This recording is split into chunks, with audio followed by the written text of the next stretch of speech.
they have the most polluting lifestyle. It's been shown years after years, and actually taxing them would enable to bring in money for the just transition.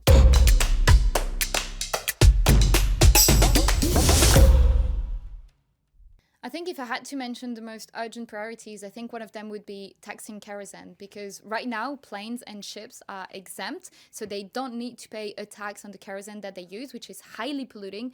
Whether you and I, if we use a car, we need to pay for kerosene. So this is a deeply unjust measure. The other one is definitely on taxing the billionaires for several reasons. The first one is that they have the most polluting lifestyle. It's been shown years after years, and actually taxing them would enable to bring in money for the just transition. And the final thing is more on process, but it's a very important one, is who do we listen to when we develop policy? And I think that's a crucial one, because right now we're listening to mainly businesses, we're listening to massive corporations who have the money to have a seat at the table, but we don't really listen to the scientific community, to experts and to citizens. And we need to hear our voices, because we have idea on how to change things and how to improve our lives by staying within the planetary boundaries. I mean, I think today the Green Deal's future prospects are pretty grim, because what we're basically seeing is a full-blown attack on Green Deal crucial regulations that took years to be negotiated and adopted. And right now they're under attack by the Conservatives, portion of the Conservatives, with the help of the far right and some international pressure to basically deregulate as much as possible under the excuse of a narrative of simplification.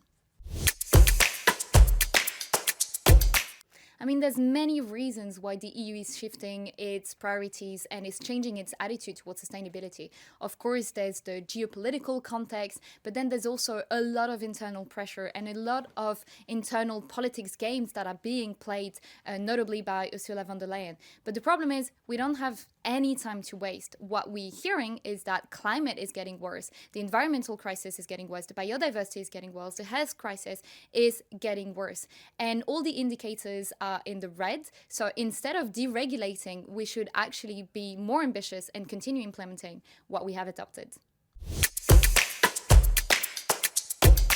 The indicators are actually quite negative. The scientific community is very worried. The indicators for the climate crisis are bad. The indicators for the biodiversity crisis are bad. The indicators for the health crisis, both for us humans but also nature, are really, really bad. And what we're seeing is that the scientific community is not being listened to anymore, especially in the US, of course, but also by the international community. And we are not going in the right direction. Instead of stepping up our ambition, what we're seeing is a massive backtrack on environmental regulation, including here in Europe. So no, we're not going into the right direction, and I am extremely worried.